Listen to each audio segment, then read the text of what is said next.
Ciao amici. How are you doing today? What's all this stuff behind me here? Well, we'll talk about that in a minute. Welcome to Casa Stefano.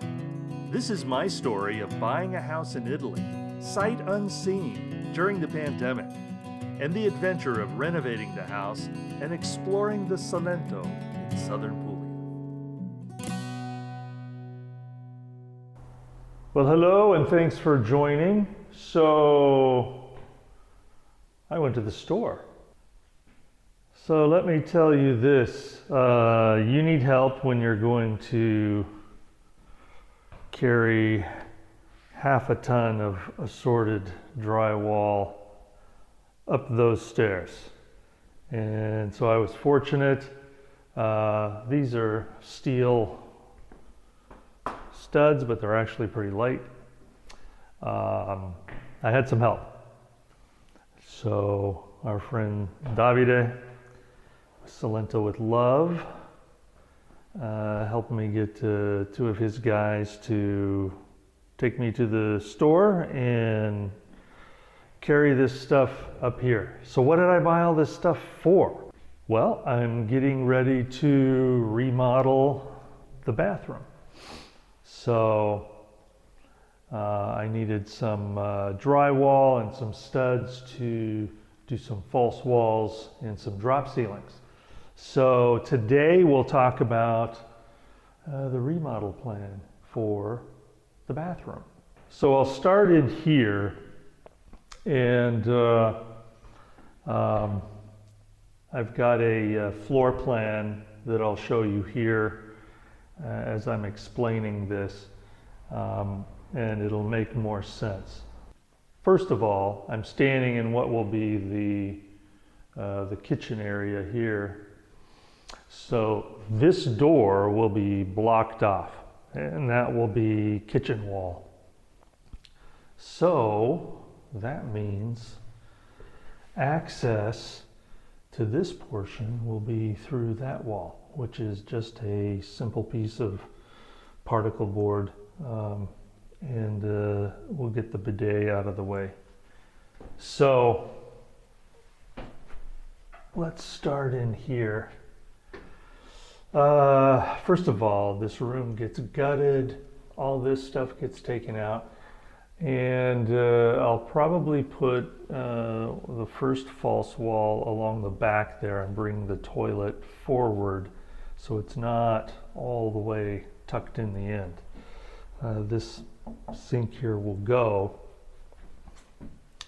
Since this doorway excuse me, will be blocked off here, we'll basically have a nice little niche, and this basically being, this whole area being a utility wall, I can run plumbing into here, and I can put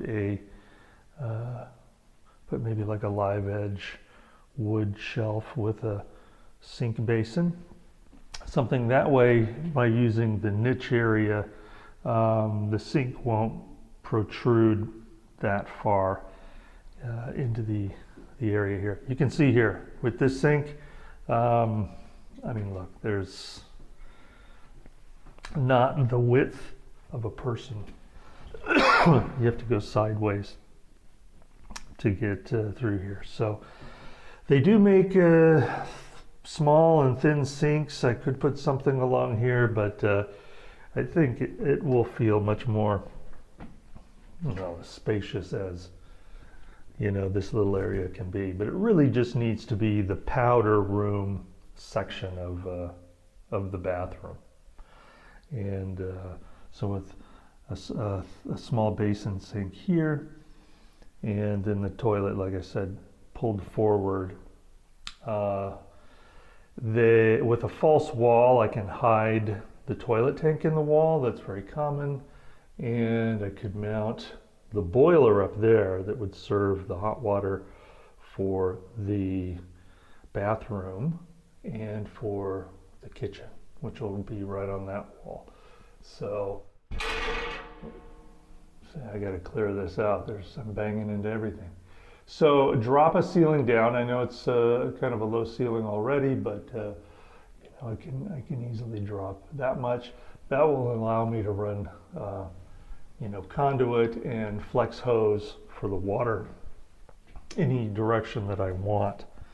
And I would want to run it that way, which will be the entrance and shower area. So let's go over there and take a look. So we come up the little steps here through this little doorway, and so again, this comes out and that becomes the entrance into the powder room section, and then this becomes the walk-in shower. So again, drop ceiling is maybe 3 inches that can bring the water connection, at least the hot water connection, over here to the shower fixtures. Haven't figured out where I want to put those yet, but this far wall, it may be hard to tell, but this is horribly out of square over here, and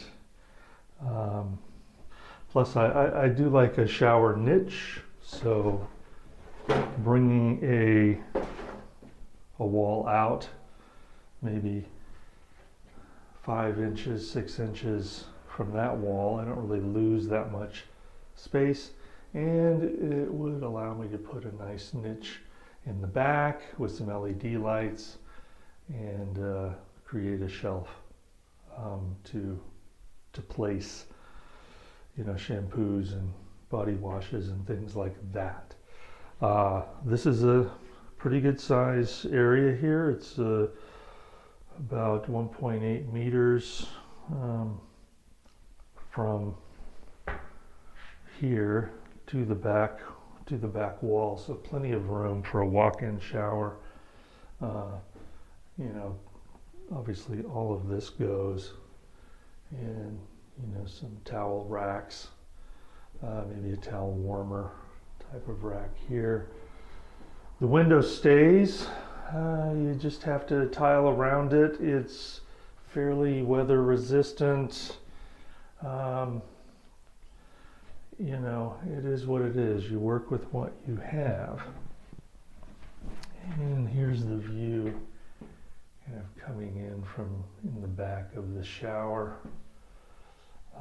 Coming through the door. I haven't sorted out how I'm going to manage a door. I guess it would probably swing open that way. There's not a great deal of room, so, but there is something I wanted to show you, pointed out.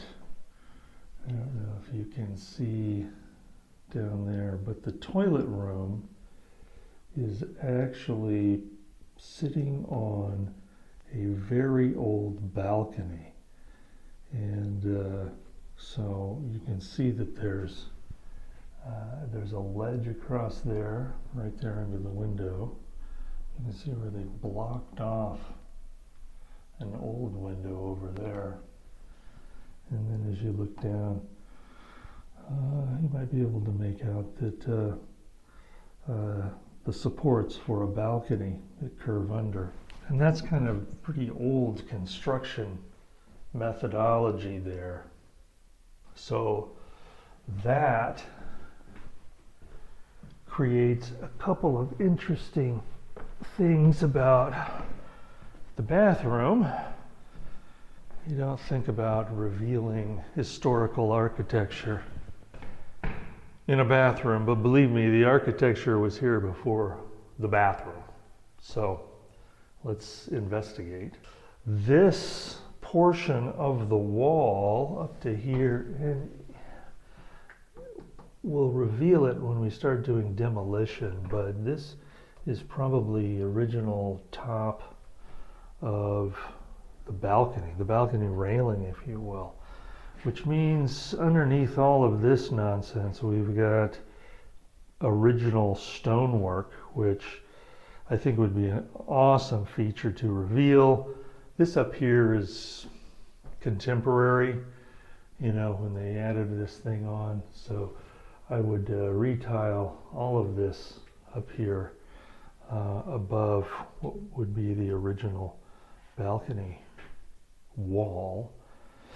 And, you know, expose some stone. I think that would be kind of a cool feature for an otherwise, you know, tiny room. This is the original, I mean, this is the exterior wall of the house, the exterior wall. So there's some interesting things here.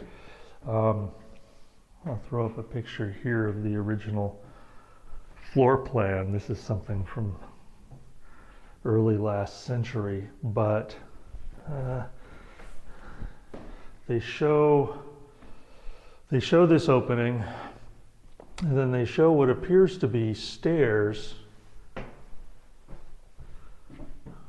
going up that way.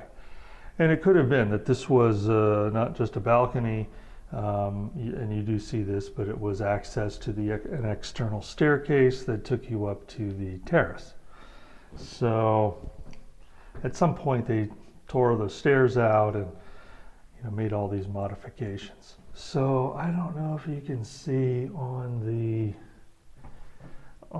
video, but right here, let's see if you can see, there is a very obvious stair step outline of what were stairs going up. And using the pietra laccese, the tufo, the stone of the area, they would have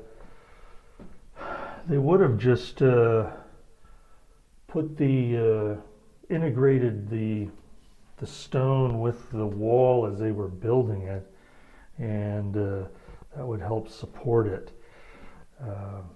And so one of the reasons you see this is it didn't come out cleanly. They may have had to chip it out. So as a result, and because this is original home construction, it's, you know, considerably older than, well, it's the oldest part of the house, revealing some of that stone as well might show some interesting characteristics of the old stair. So there's a lot we can do in this room with some exposed stone that would turn an otherwise cramped bathroom into something interesting. That's the plan for the bathroom, and that's part of the reason why I needed all these materials. This is a lot more than I need for the bathroom, and I've got some regular drywall you can see here, but that's for some other projects in the other rooms, and I'll talk about those separately. Yeah. I kind of severely underestimated what I would need, so I'm glad I got some help. I guess one more quick thing is we do have the existing shower room, so I can just talk about that quickly. Once the main bathroom there gets built, I'm closing doors because this is the only room with heat in it right now. So what to do with this? So right now this is just shower and a sink that doesn't work. I have to figure out why. I mean, the water doesn't come on. I can't find any shutoffs, so I'm sure I'll figure it out. This being the bedroom, I would really like to have a powder room here, or what we call a half bath in the US. You know, a toilet and a sink or a toilet and a very small sink, and we could make this a laundry room area. It's not, it's a small space, it's not pretty, but I think you would all agree that, having access to a small restroom off the bedroom would be a good thing. I think I've said it before in other videos. At my age, I don't need a shower in the middle of the night. I need a toilet. So the question will be, how to access the main sewer line. I'm pretty sure they ran the sewer line over to here and down to go out the street that way. Worst case scenario is there's other options to get the right kind of plumbing in place. So that, friends, is the plan for the bathroom. I'll give you links to the floor plan that I put up. It's on the casastefano.net website. The links below for all of that stuff. And again, thanks for watching.